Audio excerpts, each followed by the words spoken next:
Hey, I'm Lauren, and today I'm going to be reviewing for you this Rotezen Journal by Komuso Design. If you don't know who Komuso Design is, they have a breathing tool called the Shift, and this is another product of theirs. It's a journal.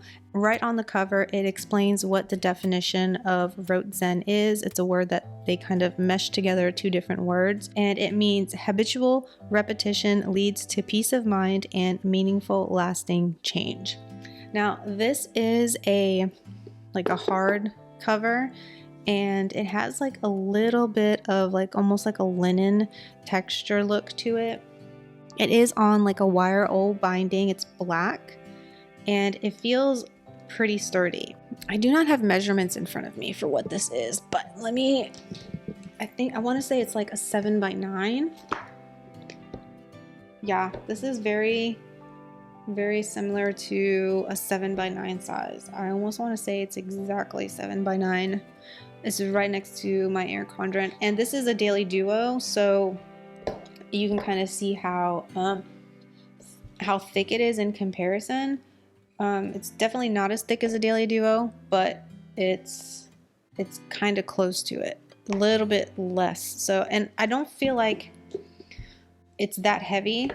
It's definitely the cardboard cover is adding a little bit to the weight on this, but it's not extremely uncomfortable. I did not pay for this journal. I reached out to them and asked them if I could review this for you guys, and they sent one over for me so that I could share with you.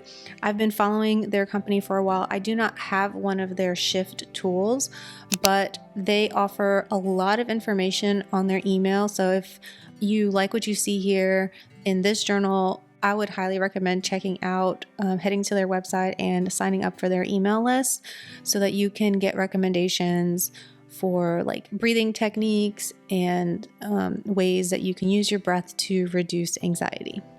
I'm not exactly sure on the paperweight for this journal, but it feels pretty good, very substantial.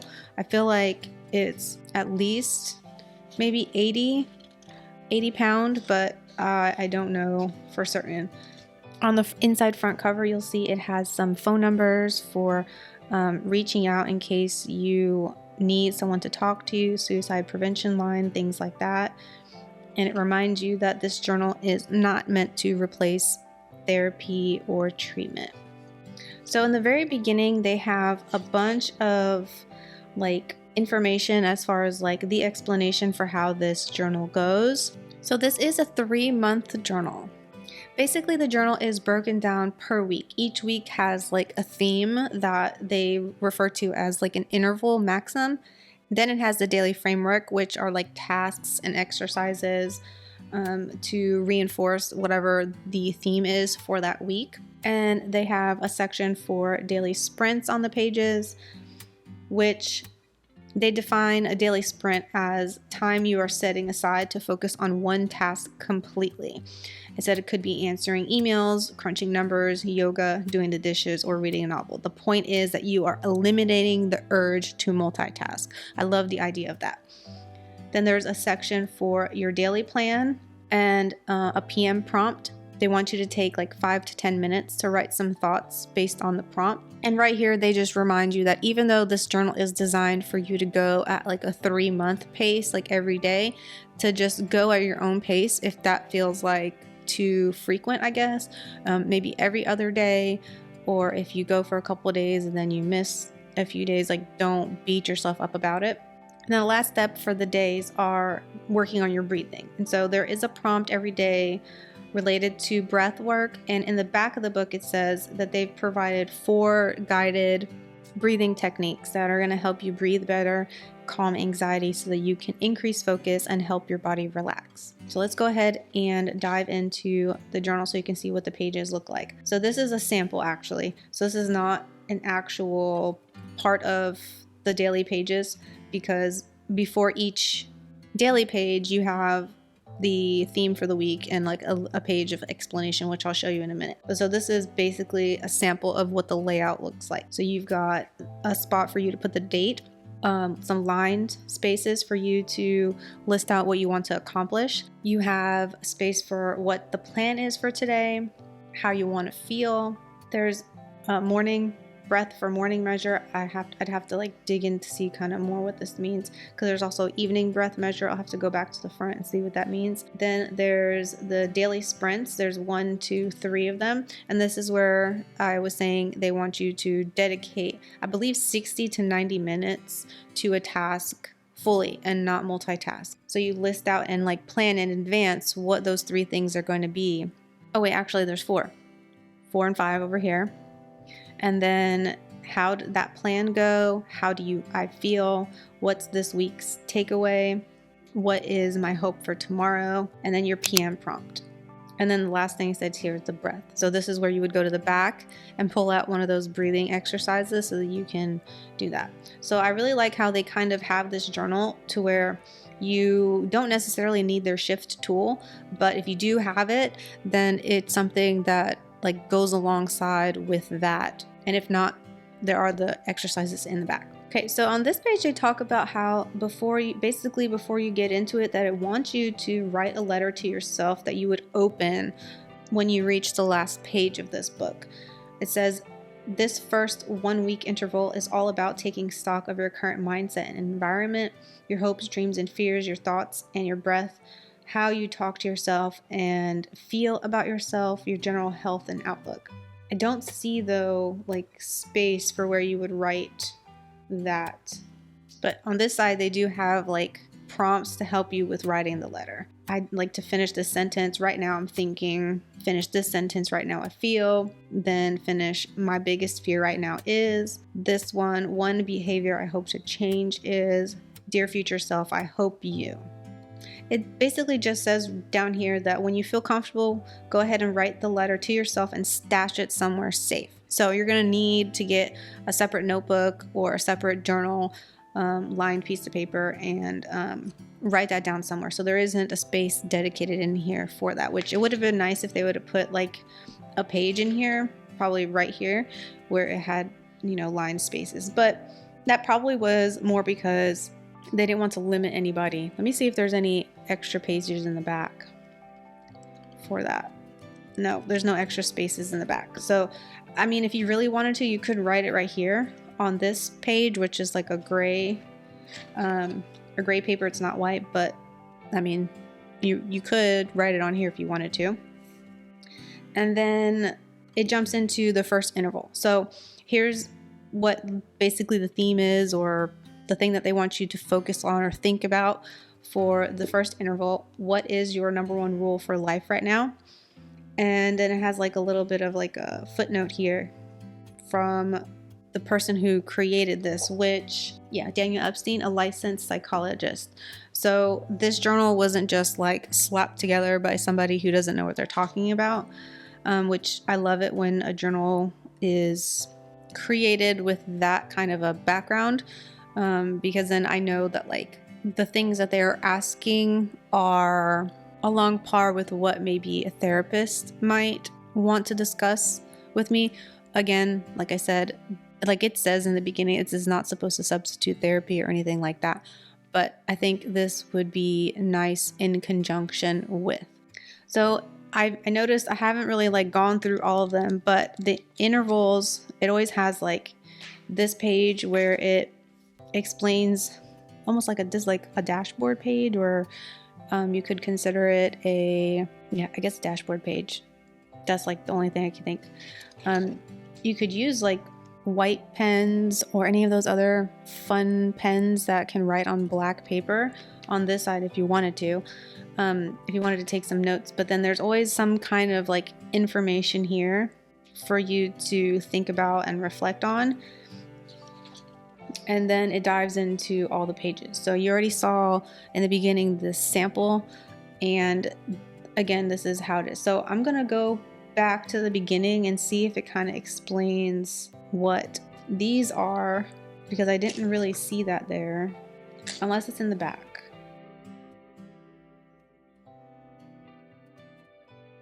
Okay, so here's like the back. Here's where the breathing techniques are. If you don't have a shift, don't worry. Follow along. Triangle breathing, box breathing, coherent breathing. Okay, I have, because I do yoga, I've definitely heard of this box breathing technique. I don't think I've ever heard of the names of these other ones, but I'm pretty sure I might have done it even though I didn't hear about it. But it kind of explains, no, it doesn't really explain too much about, well, this one does. This one does. This one says that this technique specifically can help you switch your parasympathetic nervous system on, can help you get to sleep, or just simply decompress. Let me think. Inhale for 4, hold for 7, exhale for 8. That's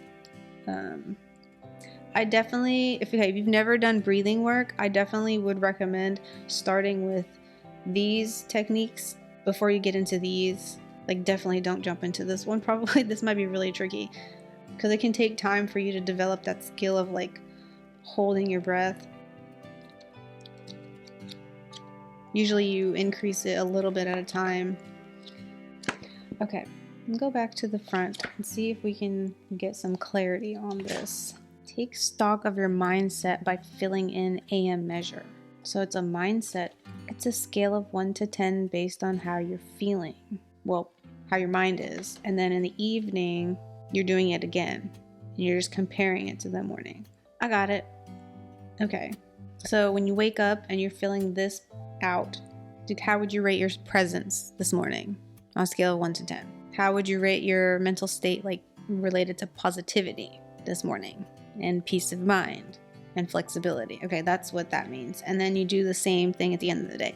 This is a really cool thing. I don't think I've ever seen any other journal do something like this. And it would be very interesting to work through this to kind of see like how your mind is in the morning versus in the evening. I do want to note that it does tell you to fill in your sprints for tomorrow as like over here. So it wants you to go ahead and plan ahead to the next day and fill out what your 3 or 5 daily sprints are going to be the next day, which that probably would, I don't know. Yeah, I guess that would be a good idea, a good way for you to kind of, it's almost like the same as sitting down and putting out what your schedule is the day before.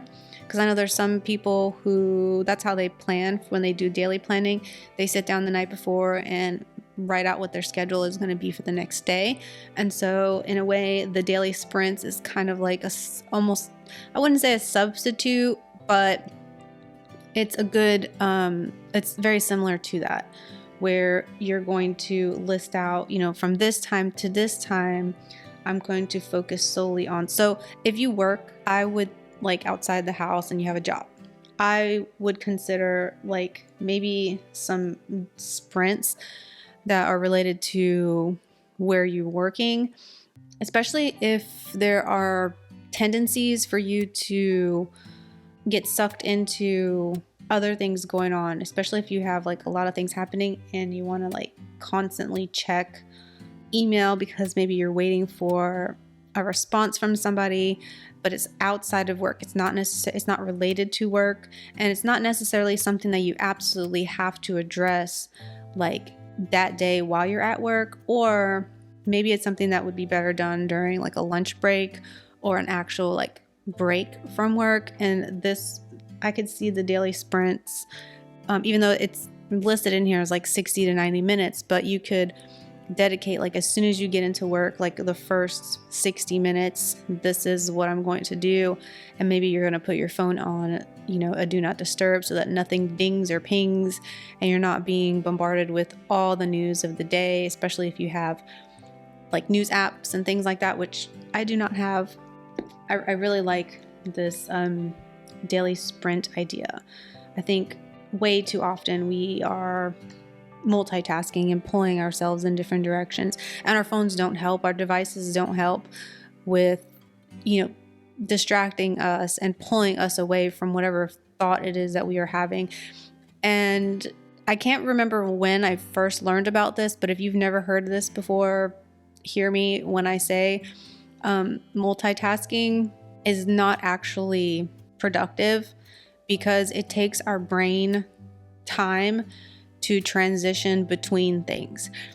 And that's why you can get something done quicker if you do the exact same thing over and over and over again versus jumping from one thing to the next thing to the next thing to the next thing. Like, for example, if you're doing laundry, let's use laundry as an example because we all do laundry. It's easier for, and I bring this up because when I first heard about like the multitasking thing, this is something that I kind of do when I do my laundry. You do one thing at a time. So I always turn my laundry inside out when I wash it.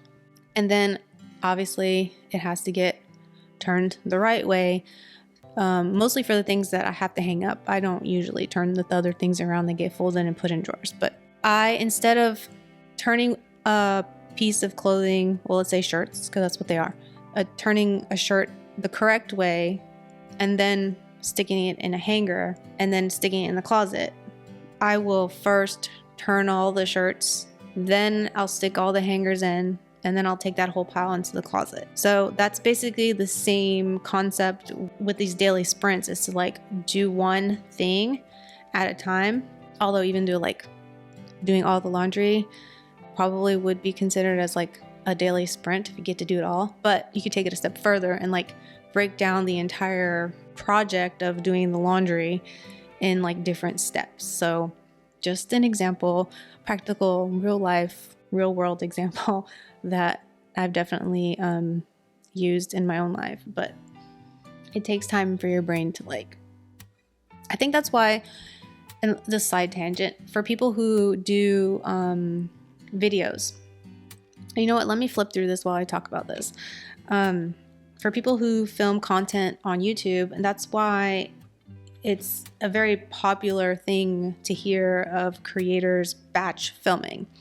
One, I mean, especially if you're doing a face-to-face video, you only have to put on your face one time and get dressed one time, and then you can, film a bunch of stuff.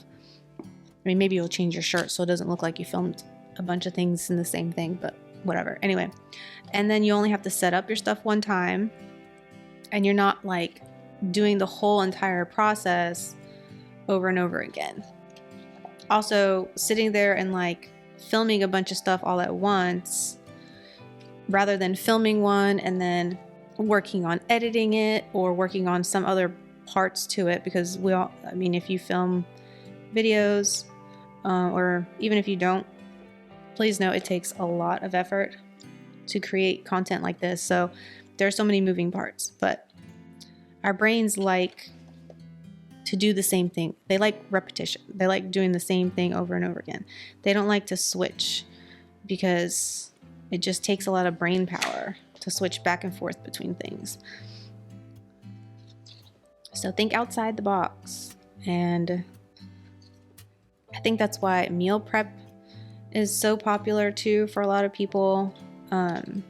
Not just because it's like time saving, but if you're just cutting up all your vegetables at once for the week, then you don't ever have to bring out the cutting board multiple times to get stuff chopped up, things like that. So, okay, so at the end, I know there's I saw a little section, see acknowledgement to celebrate, and I'm sure I'm sure it tells you somewhere to pull that letter out so you can read it. This page right here is a really cool explanation about how this book came to be.